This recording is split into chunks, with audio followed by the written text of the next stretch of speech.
E o tema de hoje, basicamente, é isso aqui, a hemostasia, tá? Hemostasia, pessoal, é basicamente o equilíbrio, tá? O equilíbrio. Então, vocês têm que entender uma coisa, o sangue de vocês tem que estar em equilíbrio, tá? Por quê? Caso ocorra, vamos supor, um corte, vocês se cortaram, o que é esperado quando você se corta? É esperado que você sangre, claro, eu me cortei, então realmente eu vou sangrar, perfeito, e é esperado que eu coagule, tá? E eu preciso de um equilíbrio, tanto nesse sangrado, quanto na coagulação. Por quê? A partir do momento que eu tenho um desequilíbrio em um dos dois, eu vou sangrar demais, por exemplo. Então, a gente vai ver dentro dos transtornos hemorrágicos, transtornos hemorrágicos, o paciente está sangrando, tá? Ele está sangrando mais do que o normal, tá? E podemos ter os transtornos trombóticos. Seria a situação que o paciente está coagulando demais. Está coagulando mais do que o normal, está formando um trombo, tá? O ideal é que a gente tenha um equilíbrio, que eu não sangre tanto e que eu não forme tanto trombo. Preciso manter esse equilíbrio, tá? Sempre que eu tiver esse desequilíbrio, eu já vou ter algum transtorno, seja sangrar muito ou trombosar, né, formar um trombo, tá bom? E a gente vai ver o que acontece, por que acontece isso e qual a gravidade disso, tá? Basicamente, vocês têm que entender o seguinte. Vou tirar meu celular daqui, ele fica vibrando. Pera aí, eu vou tirar o Wi-Fi. Não sei se dá para escutar, mas fica incomodando. Enfim, vocês têm que entender o seguinte. Eu acho que eu até comentei em uma das aulas, eu desenhei bem por cima, foi rapidinho, como que funcionava o processo de coagulação, tá? E o Robbins traz aqui para vocês nesse desenho aqui, ó. Basicamente em 4 etapas, tá? E o que vocês têm que levar em consideração? 3 coisinhas. A primeira, célula. Que célula que vai atuar no processo de coagulação, pessoal? As plaquetas, que vocês aprenderam lá no primeiro ano, né? Fragmentos do megacariocito e tal, que serviam para coagular. Enfim, bem basicão, mas vocês aprenderam isso. Perfeito. Então, vamos falar das plaquetas, vamos falar de alguns fatores de coagulação, tem uma cascata de coagulação, inclusive, onde atuam vitaminas, proteínas, enfim, e o endotélio vascular, tá? Então, esses componentes estão envolvidos com o processo de coagulação, com o processo desse equilíbrio, tá? Então, basicamente, funciona assim. Prestem atenção, eu vou desenhando junto aqui com esse esqueminha. Fecha o Instagram rapidão, tá? E xinga o namorado, para de falar. Ou fala para ele parar de incomodar. Cara chato, meu. Então, é assim, ó. O seguinte. Lembra que eu falei para vocês numa aula esses dias que o sangue tem que correr livre, como se fosse a água correndo no rio, certo? Tem que descer livre, sem obstáculo, tá? E qualquer alteração nesse fluxo já muda tudo, tá? As plaquetas que vocês conhecem, deixa eu mudar a cor aqui, as plaquetinhas, elas têm uma tendência a estar aqui, ó, no meio do fluxo laminar. As plaquetas não estão próximas do endotélio, elas estão lá no meio, tá? Elas ficam lá no meio, tá bom? Até porque se elas ficassem próximas do endotélio, já ia ter uma tendência dela querer se agregar ali no endotélio, na parede do vaso, tá? Então, o que acontece? O vaso estava bonitinho aqui, ó, fechadinho, perfeito. Mas, devido a uma circunstância qualquer, esse nosso paciente que sofreu um corte, uma lesão, a gente cortou aqui, abrimos a parede do vaso, tá? Então, claro, se eu tenho uma lesão nesse endotélio, a minha tendência é que o sangue saia, se extravase, certo? E o que acontece? A primeira lesãozinha nesse endotélio, pessoal, a zona da lesão, já libera alguns mediadores, tá? Libera uma proteína chamada endotelina, que já causa uma vasoconstrição. porque eu quero evitar aquele sangue. Então, eu faço uma vasoconstrição. Vamos tampar esse buraquinho. Eu também começo a recrutar as plaquetas. Então, a exposição do endotélio, da matriz extracelular, da membrana basal aqui, recrutam as plaquetas para a zona da lesão. Tá? Então, aqui começou o meu processo de coagulação. Então, a primeira etapa é uma vasoconstrição muito rápida. Tá? Para que essa vasoconstrição? Para tentar segurar o sangrado e para trazer as plaquetas, para começar os fatores de coagulação entrar em ação. Tá? E aí a gente entra na segunda etapa, tá? Que é o que a gente chama de hemostasia primária. Tá? Hemostasia primária. E vocês vão lembrar de hemostasia primária, o P de primária vai ser o P de plaqueta. Não se esqueçam disso. O P de primária é o P de plaqueta. Tá? Por quê? Na hemostasia primária, todas essas plaquetinhas que eu desenhei aqui em cima para vocês, elas vêm aqui, ó, e elas começam a tampar o local da lesão. Então, elas se agrupam, elas vão se juntando, certo? Elas vão se aderindo ao endotélio, que seja, e vão formar um tampão. Isso, é um tampão mesmo, que é o que a gente chama de tampão plaquetário. Então, estou pintando aqui para fazer de conta que a gente está tampando. Tá? Beleza. Então, a hemostasia primária é a formação do tampão plaquetário. É P de primária, é o P de plaqueta. E aí acontece o seguinte, poxa, fechei o local da lesão. A plaquetinha já fez o tampão, resolvi. Resolveu nada. Porque é muito frágil ainda esse tampão plaquetário. É só um tampão. Eu preciso de uma cola. É como se fosse assim, eu coloquei um piso nessa casa, só que agora eu preciso colocar uma argamassa, eu preciso colocar um cimento, por exemplo. Ou eu tampei com um cano e eu preciso colar esse cano. Estão entendendo? Então, o tampão plaquetário não é suficiente. E aí a gente passa para o que se chama de hemostasia secundária. Tá? E na hemostasia secundária vão atuar algumas proteínas. Tá? O nosso objetivo na hemostasia secundária é colar, fixar o tampão plaquetário. Então aqui, ó, vamos pintar de novo. Faz de conta que aqui é o nosso tampão plaquetário. Todos esses pontinhos pretos que eu estou pintando aqui, tá? Lá da hemostasia primária. Primária. Aqui de boa. Não tão firmes. E aí na hemostasia secundária passam a atuar algumas proteínas, tá? Por exemplo, uma chamada de fibrina, tá? Essa é a que importa, inclusive. É a fibrina. Começa com trombina, que dá origem a fibrinógeno, que no final de contas eu tenho uma fibrina.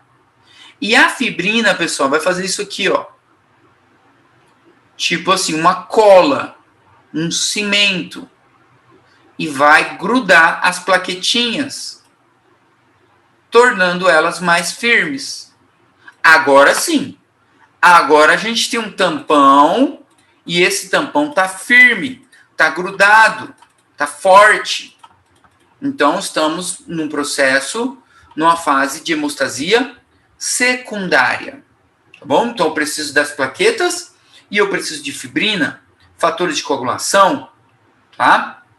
E aí, beleza, tampamos o local da lesão, estancamos o sangue, não está mais sangrando, está tranquilo. Só que ainda não está pronto. Por que não está pronto? Porque vocês aprenderam que o sangue tem que correr aqui livre, na verdade, assim como ele era aqui em cima, tá? Então, o que acontece? Aqui, gente, a tendência dessa fibrina é juntar glóbulos blancos, né, os neutrófilos, pedacinhos de neutrófilos vão ficando presos aqui, eritrocitos podem ficar presos nessa cola também, macrófagos podem ficar presos nessa cola também.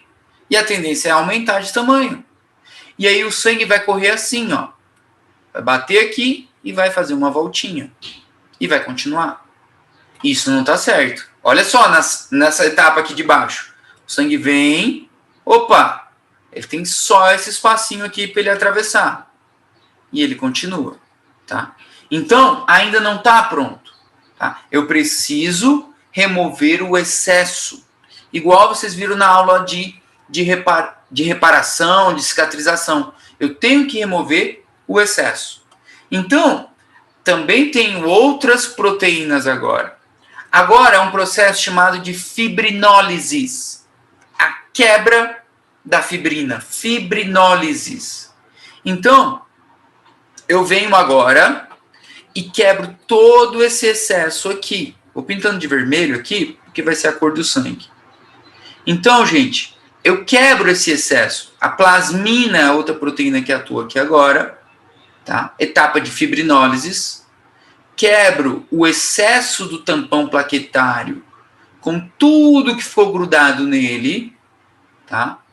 E eu vou pintar tudo de vermelho aqui, representando que é o sangue. E o que acontece? Agora, gente, tampamos o local da lesão. Perfeito, tampamos bonitinho. Tá? Tampamos bonitinho. Não está mais sangrando. Não coagulou demais. Tá? Porque eu quebrei o tampão plaquetário, né? Quebrei aquele excesso todo, né? O que a gente chama de estabilização do coágulo. E agora o nosso sangue pode, ó, fluir livremente. Livremente. Tampei aqui. Tá? O que geralmente o paciente faz? O que vocês fazem aí na casa de vocês? Depois de todo esse processo trabalhoso aqui, a proteína, cascata de coagulação, plaqueta, tudo isso que eu estou falando para vocês, até de forma resumida, você olha, tá coçando, tu pega a tua unha e faz isso aqui. Quebra tudo isso aqui de novo com a tua unha. E aí teu organismo tem que fazer tudo de novo, e tudo de novo. E aí faz tudo isso, pega a unha, tira a casquinha. E por aí vai. Né? É gostoso, né? Coça, inclusive. Mas o nosso organismo ele vai sempre se recuperando. Até ficar uma cicatriz, né? Porque se não está satisfeito, aí ele substitui por uma fibrose de vez. Tá? Mas assim, gente, essas etapas têm que ficar muito claras para vocês. Eu tento passar da forma mais direta possível, sem muita enrolação. Então, sem muita enrolação, vamos lá, bem rapidão. Vou limpar tudo aqui. Tive um dano. Tive um dano. Vasoconstriçãozinha. Recrutamento de plaqueta. Ligou o alerta. Começa hemostasia primária. O P de primária é P de plaqueta. Então, vai atuar o tampão plaquetário. Tampei, mas não está pronto ainda. Eu preciso de uma cola. Eu preciso de um cimento que seja. Vamos para a hemostasia secundária. Na hemostasia secundária, eu tenho um depósito de fibrina, onde deixa esse tampão plaquetário mais forte. Fibrina forte. Tá? E na última etapa, a gente tem um processo de fibrinólise, ou seja, a quebra do excesso.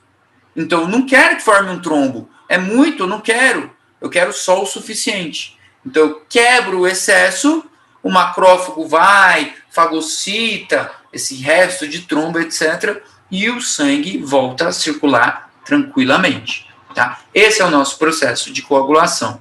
Tá? É isso que acontece no organismo de todo mundo. Oi. Como que era o nome dessa proteína que estava na hemostase terciária? A proteína que estava envolvida na fibrinólise. Plasmina. Plasmina, beleza. Plasmina. Valeu. Isso mesmo. Beleza, fechou. Então, gente, por que isso aqui é claro para vocês? Porque prestem atenção. Por exemplo, olha como que a vida começa a fazer sentido quando a gente estuda bem no terceiro ano. Vamos pegar uma doença aqui, pegar duas doenças muito importantes e muito atuais. Uma chamada de dengue. Inclusive, a gente não escuta muito mais falar de dengue, mas todo mundo já escutou falar de dengue. E aí, o paciente com dengue e tal, vocês já ouviram falar assim, fulano tá com dengue e está com as plaquetas muito baixas. Está perigoso. Por que vocês acham que está perigoso o cara com dengue ter plaquetas muito baixas? Por quê? Porque ele pode ter hemorragia. Porque ele pode ter hemorragia? Tá bom, mas da onde essa hemorragia? O que a plaqueta tem a ver com essa hemorragia? Qual dessas etapas vai estar afetada no paciente com dengue hemorrágica? Hemostasia primária. Hemostasia primária. Então, esse cara tem fatores de coagulação, esse cara tem vitamina K, esse cara tem fibrinógeno, tem trombina, tem tudo da hemostasia secundária. Ele só não tem quem forma o tampão plaquetário. Então, o paciente com dengue hemorrágica, por exemplo, ele não forma o primeiro tampão plaquetário. Então, por mais que ele tenha os fatores de coagulação, tem as vitaminas, a fibrina, tem a plasmina para quebrar o trombo, ele não tem quem forma o tampão plaquetário. Por isso que é importante e por isso que é perigoso. Ele vai ficar sangrando. Outro exemplo, pessoal, que eu vou dar para vocês, muito frequente também e atual, é o exemplo do Covid. O Covid, o coronavírus, aí, essa desgraça que está cometendo toda a população mundial. Provavelmente vocês já devem ter ouvido falar também do seguinte: o paciente com Covid está formando trombo. O paciente com Covid deu uma trombose no cérebro e faleceu. O paciente com Covid está tendo uma trombose no rim. Então, o paciente com Covid, o que está acontecendo? Ele está com problema aqui. O excesso, ele não está conseguindo quebrar esse trombo, por exemplo. E aí vai coagulando, entope o vasinho dele, não tem para onde o sangue passar mais. Então, ele tem realmente tampão plaquetário? Tem. Ele tem as proteínas, etc? Tem. O problema é que ele não está conseguindo quebrar esse trombo. E aí, tromboses. Tá? A gente vai ver já a parte trombótica também. Então, das duas, uma. Entendeu? Oi, pode falar. Esse paciente com Covid que morreu de, sei lá, trombose, que nem você falou agorinha, ele não tem, no caso, essa proteína que faz a plasmina, ou é por outra coisa de novo? Por outra coisa. No caso do Covid, bom. É porque é uma cascata tão intensa, inflamatória, que tudo que ele tem, ele está causando essa trombose. Então, ele não dá conta de quebrar. Está causando vaso, sabe? No endotélio pulmonar, endotélio renal, cerebral, e ele não dá conta de quebrar, tá? O caso da Covid é isso mesmo, Bidiele. Tipo assim, esse paciente, ele trombosa mais. Então, ele tem uma afetação lá do final. Ele não consegue quebrar esse trombo da forma adequada. Então, ele vai acumulando. E aí, realmente, muita gente está falecendo, não assim, é por causa do Covid, essa desgraça. Porque é ele que desencadenou tudo isso. Mas é mais uma consequência do Covid, né? Uma consequência do Covid. Dentro dos transtornos hemorrágicos, vou falar bem rápido agora também. Temos 4 grandes transtornos hemorrágicos, tá? Então, associa assim, transtornos hemorrágicos. O que está acontecendo aqui? O paciente está sangrando. Transtornos hemorrágicos, o paciente está sangrando, tá bom? E das duas, uma. Ou é por defeito na hemostasia primária, ou seja, déficit de plaquetas, ou defeito na hemostasia secundária, déficit de fatores de coagulação, fibrina, trombina e etc. Tá? Das duas, uma. Tá? E nós temos 4 grandes grupos de hemorragias. Das menores para as maiores, temos as petequias. O que são as petequias? As petequias, gente, são hemorragias pontiformes de 1 a 2 milímetros. Aquela da dengue mesmo, que vocês já viram. Fulano tá todo vermelhinho, as costas, o peito, todo vermelhinho, os braços. Aquele monte de pontinho vermelho são petequias, tá bom? Quantos milímetros tem? 1 milímetro, é pequenininho. Petequia, tá? Aquilo ali são petequias, tá bom? E agora você já sabe, por que esse paciente com dengue tem petequias? Porque provavelmente ele tem defeito ou um déficit nas suas plaquetas, tá? Estamos falando de hemostasia primária, tá bom? A partir do momento que essa hemorragia aumenta um pouquinho de tamanho, ó, 1 a 2 milímetros, petequias. Maior a 3 milímetros, estamos falando de púrpuras, tá? Então a petequia é um pouquinho maior, é uma púrpura, tá? Mais que 3 milímetros. Também causada por defeito na hemostasia primária, tá? E agora as da secundária. Temos a equimoses, que agora já é uma hemorragia de 1 a 2 centímetros. Cuidado com essas medidas. A equimose, pessoal, é de 1 a 2 centímetros, tá? Então, é um roxinho, é um vermelhinho assim, ó, desse tamanho na pele da pessoa, às vezes, tá? Então, é extravasação de sangue. E a mais frequente de todas, que todo mundo já deve ter tido aí em casa, um hematoma.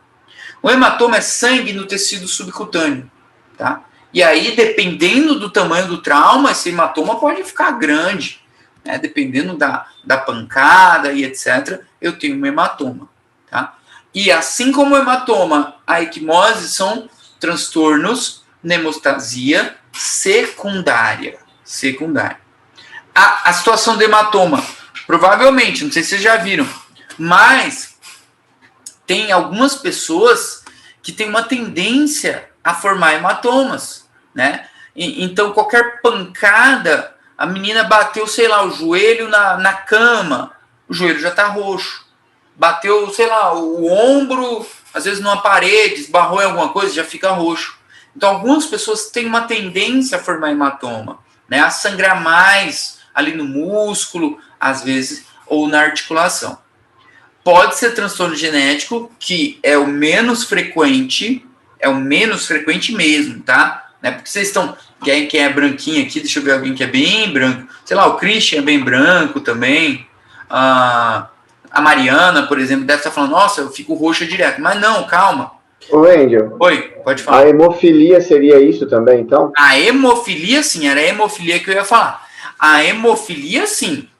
A hemofilia, o paciente tem que tomar muito cuidado, porque dependendo, esse cara sangra até morrer, tá? É um transtorno já perigoso. Então, geneticamente, ele tem uma tendência a sangrar muito, tá? Mas a hemofilia é mais raro e é mais para o sexo masculino também.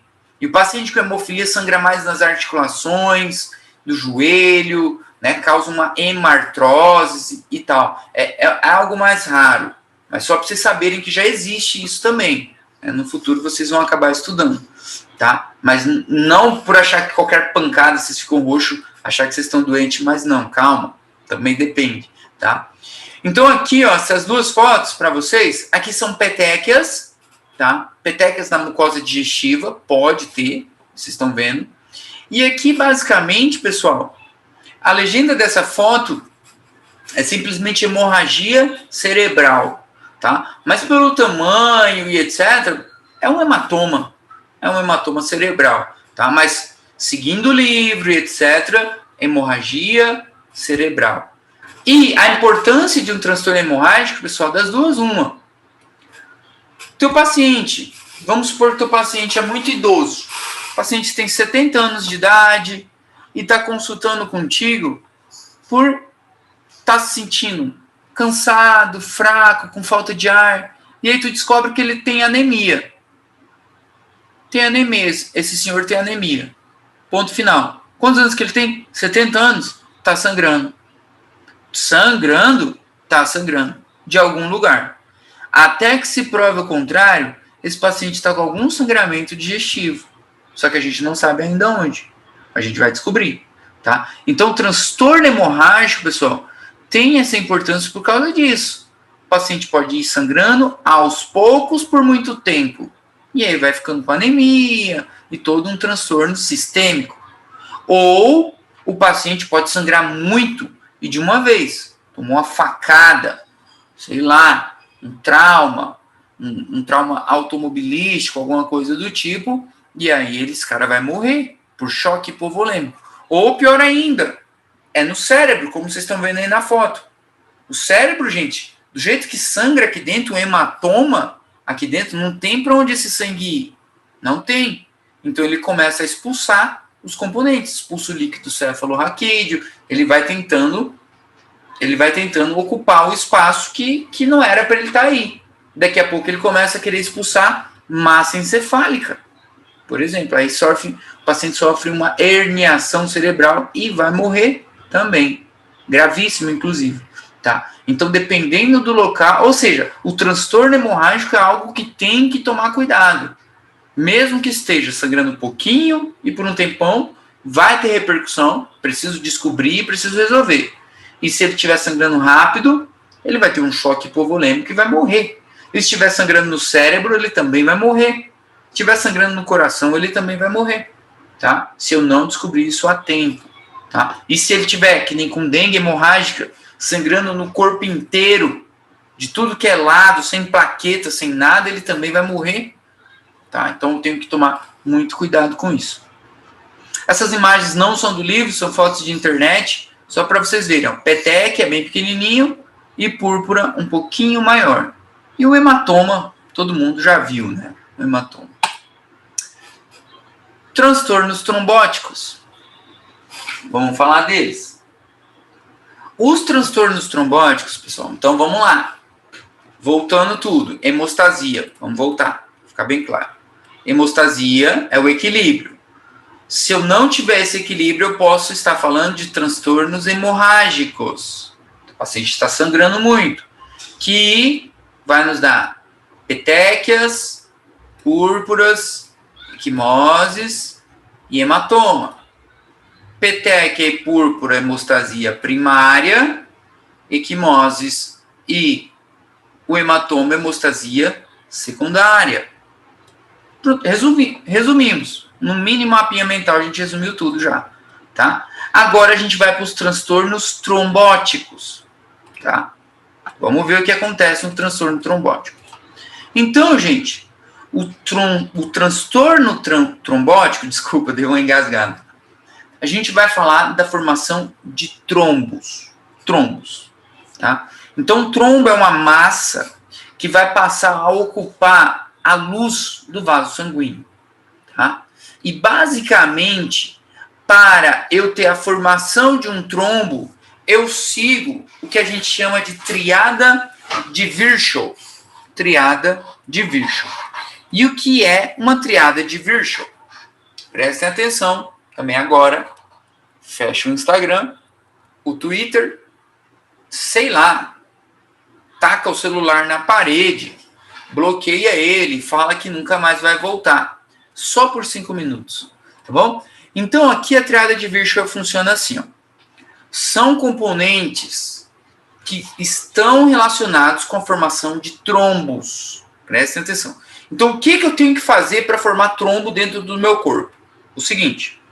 Primeira coisa, eu preciso de uma lesão no endotélio. Né? Porque como a gente viu lá no processo de coagulação, quem estimulava a presença das plaquetinhas no endotélio era uma lesão. Sem a lesão, elas continuam lá no sangue. Tá? Então, eu primeiramente preciso de uma lesão endotelial. E o que vai causar essa lesão no endotélio? Qualquer coisa. O tabaco pode ser, o arguile, algum agente químico, alguma infecção, alguma inflamação. Mas, pegando uma bem comum e muito frequente, o colesterol. Colesterol, gordura, está causando lesão na parede do vaso. A gordura passando ali está causando lesão. O sangue amarelo de tanta gordura. Acontece. Então, a primeira coisa que eu preciso de uma lesão endotelial. Ponto de partida. Então, se eu causei esse ponto de partida, eu já tenho lá tudo aquilo lá que a gente viu. Plaqueta, fatores de coagulação, cascata de coagulação, fibrina, não sei o que lá. Então, ó, querendo trabalhar. Segundo, a gente precisa do que se chama de êxtase sanguínea, tá? Ou alteração no fluxo sanguíneo. Como assim, meu Deus? Esse cara é louco, tô entendendo nada. Calma, porque vai piorar. É assim, ó. Eu falei para vocês que o sangue tem que correr livre, certo? Então, isso aqui é normal, tá? Vocês viram isso no primeiro ano. Vocês estudaram no primeiro ano que eu tinha uma artéria, eu tinha um vaso, não vou falar artéria, mas eu tinha um vaso. Vamos falar da artéria. E essa artéria, em certo momento, ela dava algumas ramas. É verdade? Vocês adoravam decorar aquelas ramas. Ramas do Apocalipse, rama do inferno. Era uma delícia. E usaram tanto isso até hoje. Então, o que acontece? Prestem atenção, isso aqui é normal. O fluxo sanguíneo vem. O sangue vem. Vem. Só que o que acontece? Aqui, gente, ó, o sangue tem que se dividir. Ele vai ter que vir um pouquinho para cá, para baixo, e um pouco para cá, para cima, né, nas suas respectivas ramas, certo? E o que acontece? Nesse entroncamento aqui, vocês concordam comigo que o sangue vai fazer isso aqui? Ó, ele vai bater aqui, vai meio que dar uma chacoalhada aqui e procurar o lado de passar, certo? Então, isso aqui, ó, peraí, deixa eu mudar a cor. Isso aqui é o que a gente chama de fluxo turbulento. Ou seja, um fluxo sanguíneo anômalo, alterado, um fluxo turbulento. Por que eu estou falando isso para vocês? Aí você pensa assim, poxa, mas e aí, eu não tenho que ter ramas nas minhas artérias agora? É claro que tem que ter, gente. Mas, dentro da triada de Virchow, se eu tiver uma lesão endotelial, a formação desses trombos vão ser onde eu tiver maior fluxo turbulento. Tá? Então, os trombos têm uma tendência a serem formados nos locais de alteração do fluxo, onde o fluxo é mais lento, é mais parado. É o que a gente chama de êxtasis. Êxtasis também é o sangue parado, mais lento. Se o sangue está parado, a plaquetinha pode vir, pode se encostar, entenderam? Então eu formo um trombo. Tá? E por que eu estou falando isso para vocês? Porque nos locais de bifurcação dos vasos, nos locais de ramas desses vasos, são os locais onde se tem uma tendência maior à formação de trombos. Tá? Então, por exemplo, lá no coração, o coração tem as artérias coronárias, etc. E essas coronárias elas vão dando ramas menores e menores e menores. Então, nessas bifurcaçõezinhas, elas têm tendência a ir formando trombos, porque o sangue vai ficando alterado.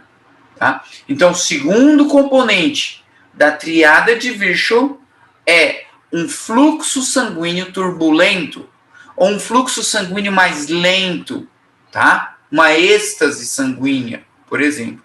Tá? E vocês vão ver, por exemplo, pegando um exemplo patológico agora. Falei que a lesão, a gente podia pegar um exemplo patológico da lesão, a gordura, né? Então a própria gordura está causando uma lesão, uma inflamação. Beleza. E aí, com o tempo, essa gordura, pessoal, foi criando isso aqui, ó, uma placa de ateroma na parede do vaso. Uma plaquinha de gordura na parede do vaso. Esse vaso aqui está engrossando, certo? O que acontece com o sangue aqui? O sangue vem, como tem um obstáculo aqui, ó, esse sangue, ó, sofre uma alteração e passa, certo? A gente acabou de ver. Então, esse fluxo turbulento aqui é uma tendência a que formem trombos nessa região aí, tá? Então, alteração do fluxo sanguíneo, formação de trombos. E o terceiro componente da triada de Virchow, pessoal, é um estado de hipercoagulabilidade. Ou seja, o teu paciente tem uma tendência a coagular. Isso acontece também. Algumas pessoas já têm uma tendência a coagular um pouco mais do que o normal. Tá? E aí tu junta, é um combo. Tu junta uma lesão no endotélio, um fluxo sanguíneo lento, e o teu paciente já tem uma tendência a coagular, sei lá, ele tem uma trombofilia, o que a gente chama, ele vai formar trombo. Ele vai formar um trombo. E vocês já vão ver o perigo que vai ser esse trombo daqui a pouco. Tá? Então isso tem que ficar muito claro para vocês. Para formar um trombo, eu preciso da triada de Virchow. E parece isso infrequente, mas acontece muito. Isso acontece muito, tá? E aí eu tenho... Oi, pode falar. Então, no caso da trombose, não é necessariamente um acúmulo de sangue, né? Um sangue coagulado. Pode ser um acúmulo, então, de gordura. Não é isso? É tipo assim, não é que há um acúmulo de gordura. É que, tipo assim, vai juntando tudo. O que acontece? A gordura acumula na parede do vaso, certo? Que nem a Fernanda falou. Pode ser um acúmulo de gordura? Pode. A gordura acumula na parede do vaso. Essa gordura, gente, ela já vai fazer parte de um trombo. Ela vai ser um dos componentes da formação de um trombo. Então ela está causando a lesão. Para enfrentar essa gordura da parede do vaso, sabe quem vai vir? Macrófago. Vai fagocitar essa gordura, mas não vai conseguir, vai ficar preso lá. Vai produzir mais... os fibroblastos vão estar no meio também, produzindo fibras de colágeno. Vai vir células de músculo liso junto. Então essa gordura que ela citou o exemplo, realmente, ela participa de um trombo, tá? Então, e qual que é o papel dessa gordura com sangue? O que isso tem a ver? Tem a ver que a inflamação causada por essa gordura traz macrófagos, fatores de coagulação, neutrófilos, linfocitos, fibroblastos, certo? Então é mais componente. E quanto mais componentes tiver na parede desse vaso, mais o fluxo sanguíneo vai ser alterado. Aí as plaquetinhas estão batendo ali, vão ficando pelo caminho também. E aí no final eu tenho uma massa, eu tenho um trombo, obstruindo a luz do vaso, obstruindo a luz do vaso. Com o tempo, né? Com o tempo obstrui a luz inteira. E aí o paciente infarta, por exemplo, tá? E dependendo do local, nós temos tipos de trombos diferentes, tá? Deixa eu ver aqui que horas são. Tá de boa. E dependendo do local, pessoal, nós temos a classificação dos trombos, tá? Guardem esse aqui para vocês. Muito simples, ele cai sempre. Falou de trombo no coração, um trombo dentro do coração, sei lá, num ventrículo, numa aurícula, numa câmara cardíaca. Esse trombo se chama trombo mural, tá? Então, qualquer trombo que se forma dentro do coração se chama trombo mural. Fim. Vocês vão ver que na parcial de cardio vocês vão usar isso bastante. Vai salvar a vida de vocês, tá? O trombo que se forma na parede de uma artéria se chama trombo arterial, claro. Só que ele recebe outro nome, chamado de trombo oclusivo. Já explico a diferença de um trombo arterial para um trombo venoso. O trombo que se forma na parede da vena se chama trombo venoso. Claro, de boa. Galho fraco, tá tranquilo, muito de boa isso. E o trombo que se forma nas válvulas cardíacas se chama vegetação.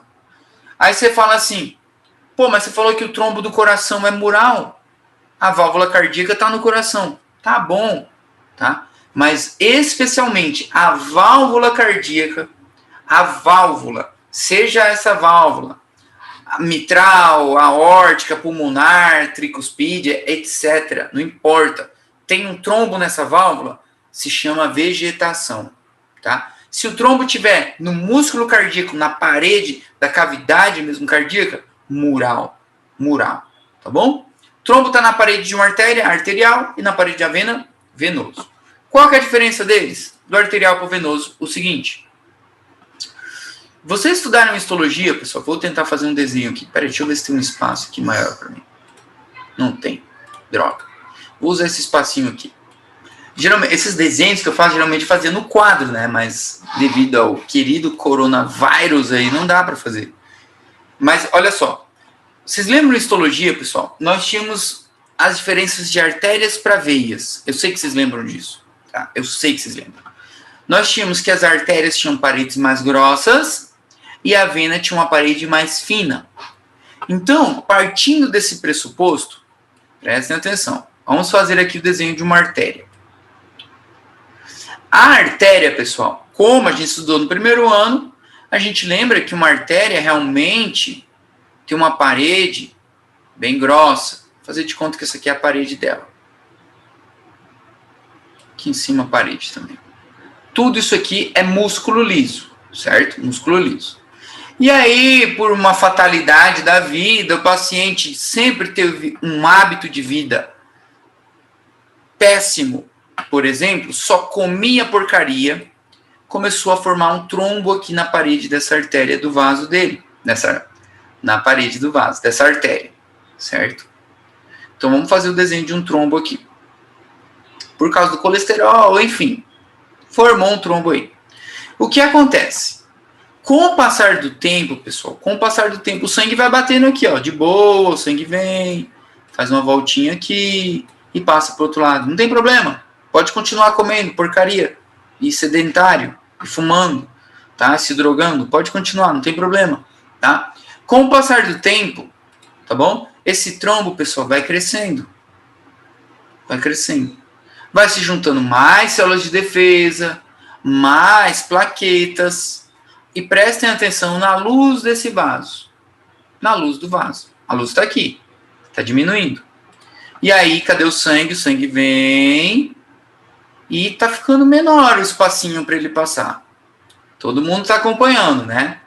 E aí, claro que esse paciente não vai parar de comer porcaria, não vai fazer uma atividade física, vai ficar se entupindo de McDonald's, batata frita, sei lá mais o que, beleza?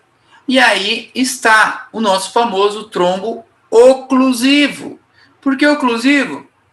Porque ele conseguiu a proeza de fechar a luz do vaso. Por onde que ele vai passar aqui agora? Lá por cima, um pedacinho só de sangue. Então o trombo arterial, ele é oclusivo porque ele tem essa tendência de fazer com que esse trombo cresça e oclua a luz. E qual era a principal causa de morte celular, pessoal, que a gente viu numa das primeiras aulas? A hipóxia e isquemia. Se o sangue não passa para o outro lado por causa desse trombo, o tecido que está vindo ali na frente não vai receber oxigênio. O paciente vai infartar. É assim que o paciente infarta. Se esse trombo for no coração, por exemplo. O paciente infartou, fim, dor no peito, sensação de morte, etc. É isso que está acontecendo no coração dele. Tá? O que isso aqui muda? Por que eu falei de histologia? Por que eu falei do primeiro ano? Não entendi. Por que, gente?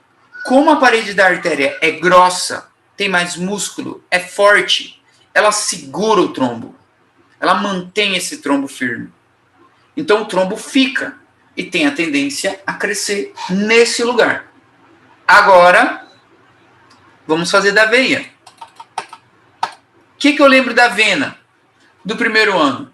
Que a parede era muito fina, não é? Não era isso? A parede da vena era muito fina. Então eu começo a formar um trombo aqui na parede dessa vena. Beleza, vamos formar um trombo aqui.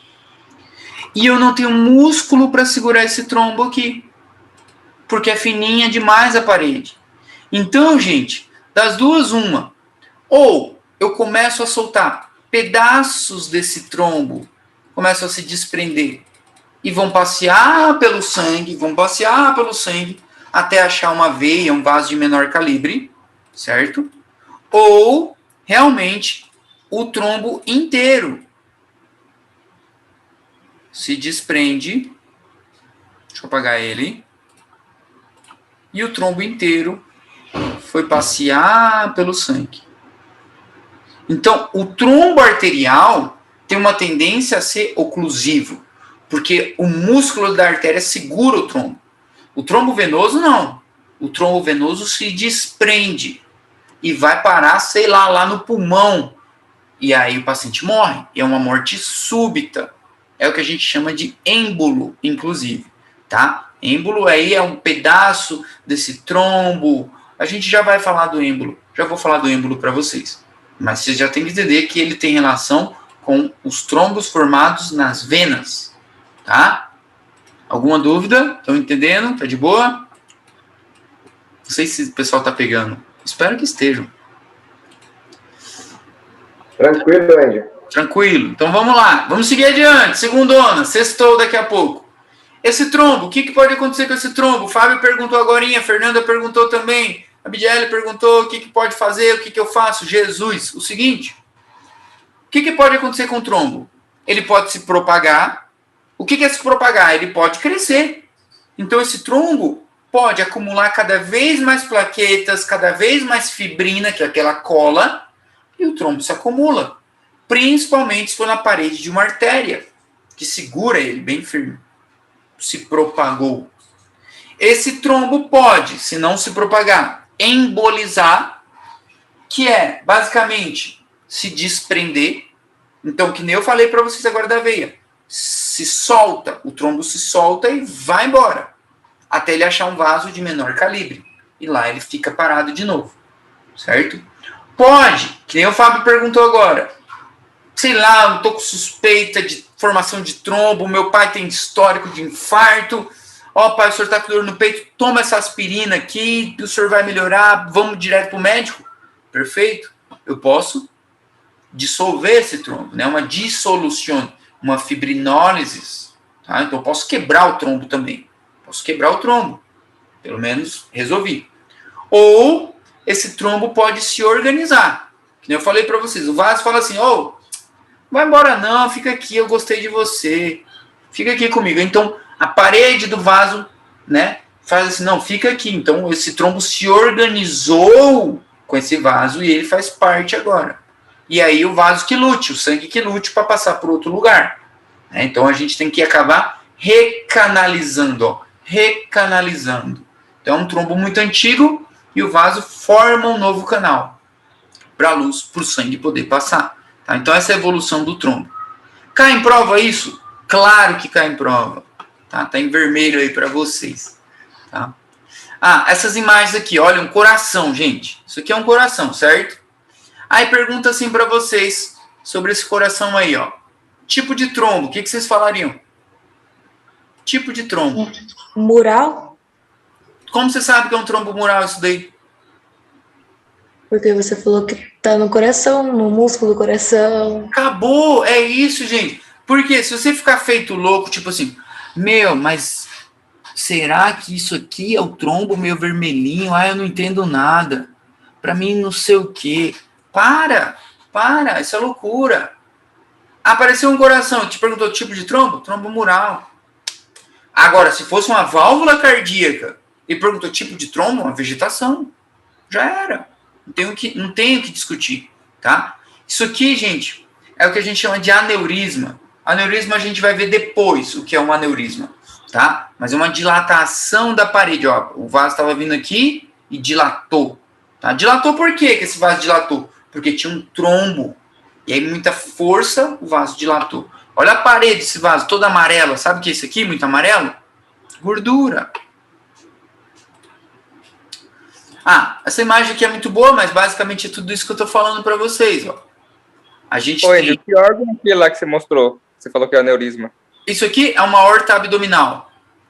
Isso aqui é uma aorta abdominal. Um aneurisma de aorta abdominal.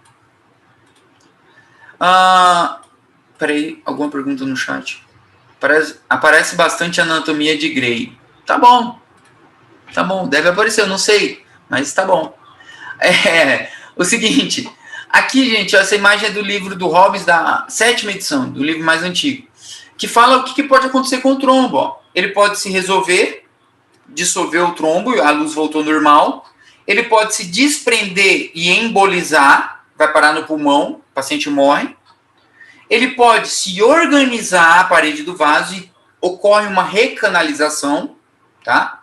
Ou ele pode ocluir toda a luz do vaso e o paciente infarta, por exemplo, né? Se propagou, ó lá, ele se propagou, ele vai indo, se propagando, vai aumentando de tamanho e ocluindo, né? Vai indo o trombo para frente, tá? Isso pode acontecer também.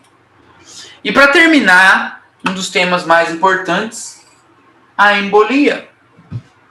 Então, vamos falar do êmbolo para terminar e já respondo a Dayana também.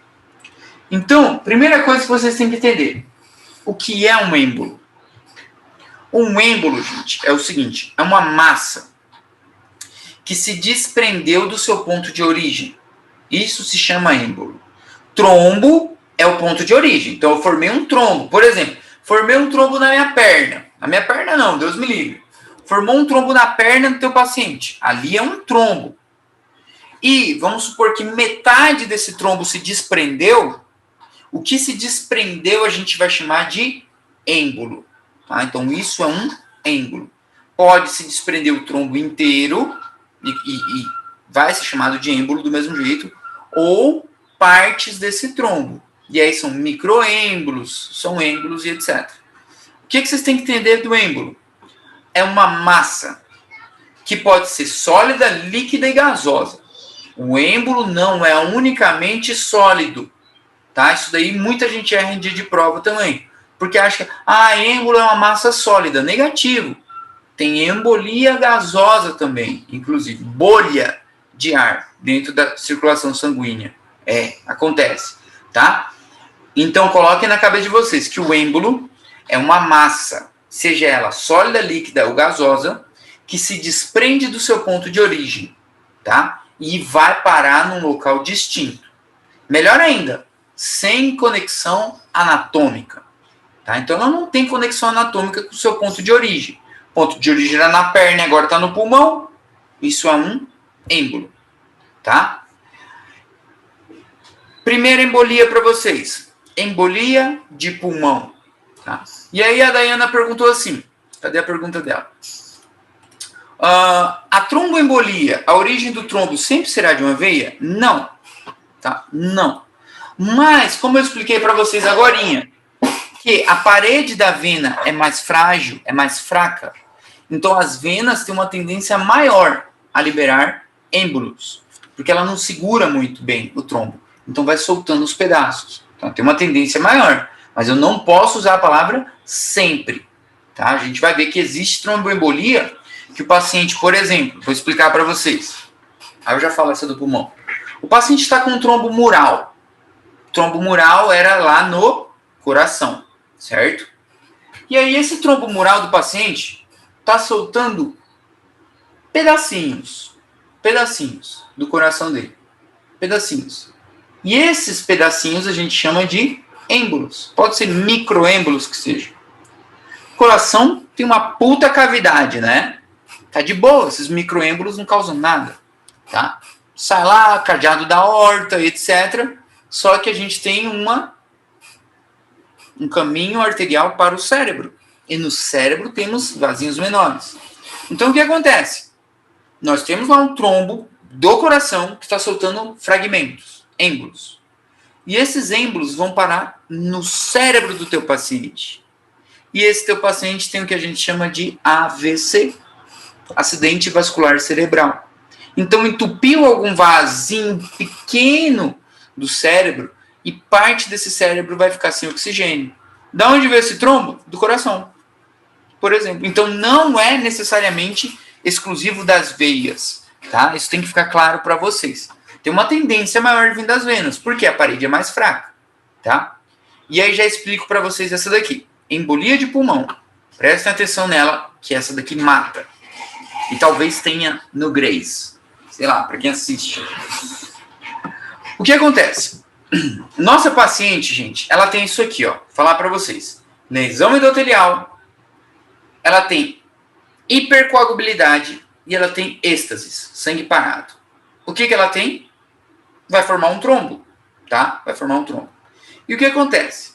Já ouviram falar assim, ó? Fulano não pode viajar muito tempo, uma viagem muito longa, tem que estacionar para essa senhora, por exemplo, dar uma esticada nas pernas. Já ouviram falar disso, né? Ela tem que esticar as pernas, fazer uma caminhadinha, não pode fazer uma viagem muito longa, não pode ficar muito tempo sentada na mesma posição. Já ouviram falar ou não? Então, eu melhoro o exemplo. Nunca ouviram falar disso? Sim. Já. E agora vocês vão entender o porquê. E aí, claro, a recomendação do médico foi essa. Olha, senhora, a senhora tem uma tendência à formação de trombos, certo? A senhora já tem aí aterosclerose, uma cardiopatia, a senhora é hipertensa, a senhora fuma, escambau A4, né, obesa e tal. Então, a senhora não pode ficar muito tempo parada na mesma posição. Por quê? Se ela está parada na mesma posição, o sangue está parado. A gente viu triada de Virchow, sangue parado, êxtase sanguíneo. Então, formam-se trombos nas pernas, principalmente. Então, essa senhora tem que caminhar, tem que esticar as pernas, tá? Para evitar a formação de trombos. Qual que é o problema disso? Se essa senhora tiver um trombo numa vena, uma trombose venosa profunda, por exemplo, e aí a veia, a parede é fraca, nem eu mostrei para vocês. Dependendo desse trombo, se desprende da vena. E aí, beleza. A vena tem um calibre grosso, a circulação dela vai para o fígado, tem vena porta, tem não sei o que, vena cava inferior, tal, tá de boa. Tá de boa, vai passar pela aurícula direita, vai para ventrículo direito e vai para o pulmão. E esse êmbolozinho, vai lá para o pulmão. Aqui no pulmão não tem para onde ele passar mais, ele vai entupir o pulmão da tua paciente. E de repente essa senhora, essa paciente vai morrer. Do nada. Do nada. Morte súbita. O que aconteceu? Uma trombose venosa profunda. Saiu lá da perna, ocluiu o pulmão, o paciente morreu. Acabou. Então essa é a trombose venosa profunda que leva a embolia de pulmão. Que nem vocês estão vendo aqui, ó. Isso aqui se chama êmbolo encilha de Montar. Êmbolo encilha de Montar. Encela, tipo, em cadeira de montar, alguma coisa assim em português seria, tá? Ele vem de uma trombose venosa profunda. Veias das pernas, geralmente, tá? O outro, como eu estava falando antes, é embolia sistêmica. Tromboembolia sistêmica era o que eu já tinha falado. Sistêmico, o trombo do coração que se desprende. E aí, beleza, vai para algum lugar. O problema é quando vai para o cérebro. Teu paciente tem um AVC. Se não morrer, vai ficar com sequela pro resto da vida. Fica aí com o rosto paralisado, não consegue... Já viram alguém andando na rua, tipo assim, ó? É que eu tô aqui sentado, mas com esse braço aqui no peito e anda, tipo, arrastando a perna, assim. A perna do mesmo lado desse, a perna bem estendida. Esse paciente teve um AVC, por exemplo. Só de bater o olho vocês já sabem agora. E por causa disso, de um trombo sistêmico. E para terminar, agora vamos terminar. A embolia grassa, gordura. Então, o que acontece? Da onde que o paciente pode ter embolia de gordura? O paciente fraturou o fêmur. Dentro do fêmur tem gordura, porque a médula óssea amarilla é gordura. E aí essa fratura desse fêmur libera gordura na corrente sanguínea. E esse lípido pode ocluir um vaso de menor calibre. Tá? Então, pode acontecer também. É que vocês estão vendo aqui nessa foto. Ó. Isso aqui, branquinho aqui, ó, é gordura. Essa foto é na primeira apostila de vocês, então, bem no começo. Era de uma embolia grassa. Então, se cai essa foto para vocês, pergunta: transtorno hemodinâmico, embolia grassa. Tá? Causas, que patologias cursam com embolia grassa? Fratura de ossos largos, por exemplo. Tá? Embolia gasosa, não tem imagem da gasosa, mas vocês têm que saber que a embolia pode ser causada por gás, por exemplo, bolhas de ar. Bolhas de ar. Mas o exemplo clássico de uma embolia gasosa, pessoal, de bolhas de ar no sangue, são pacientes mergulhadores. Aqueles caras que fazem mergulho, mas mergulho profissional mesmo, sabe? Então, quem já viu mergulhador é assim. O cara vai mergulhar, beleza? Bastante. É fundo? É fundo. Então ele tem que ir baixando muito lentamente. Ele não pode mergulhar de uma vez, porque dá uma mudança muito brusca na pressão atmosférica e formam bolhas de ar no sangue dele e ele morre, tá? Então é a mesma coisa. Ele também não pode subir de uma vez. Então ele vem subindo aos poucos, tá? Mesma coisa. Pode ser para o mergulhador e tem para o aviador também. O avião que a gente voa, etc. Ele tem uma câmara de despressurização, que é para evitar a formação disso mesmo, de uma embolia gasosa, senão todo mundo ia morrer. Tá? Então essa diferença atmosférica pode formar bolhas de ar na circulação sanguínea. Tá? Então um exemplo mais clássico, gente, é do mergulhador. Ó, enfermidades descompressivas, tá? Se chama. Desce muito rápido a pressão atmosférica, forma bolha de ar. Isso aqui eles descobriram, essa embolia, antigamente os pacientes que faziam pontes, eles mergulhavam para fazer as pontes antigas, sabe? Aquelas pontes gigantes. Então, esses pacientes que mergulhavam e depois voltavam, eles descobriram o que ia acontecendo neles, esse tipo de mortes e incidentes. Era por causa disso, do descenso brusco. E, por último, a embolia de líquido amniótico. Não é frequente, mas é muito grave. inclusive, porque pode matar a mãe. Então, o próprio nome dela já diz, ó, embolia de líquido amniótico. Então, a entrada de líquido amniótico, ou seja, ou alguma membrana de placenta, alguma coisa do tipo, na circulação da mãe. Então, entrou líquido ou alguma membrana na circulação da mãe. Tá? Então, embolia de líquido amniótico. É uma complicação de parto, de pós-parto. Não é tão frequente, mas tem uma elevada mortalidade. Tá? Então, tem que tomar cuidado também. E essa daqui, ó, embolia de líquido amniótico. Então, para vocês verem, o êmbolo pode ser uma massa sólida, gasosa, que é a das bolhas, e líquida. Sólido, líquido ou gasosa. Tá? Essa é a formação dos êmbolos. Longe do seu ponto de origem. Longe do seu ponto de origem. Tá? Deixa eu ver se tem mais alguma coisa. Não. Aí na próxima aula a gente vai falar do infarto. Alguma pergunta? Desculpa me estender, foi uma aula até mais longa do que eu esperava.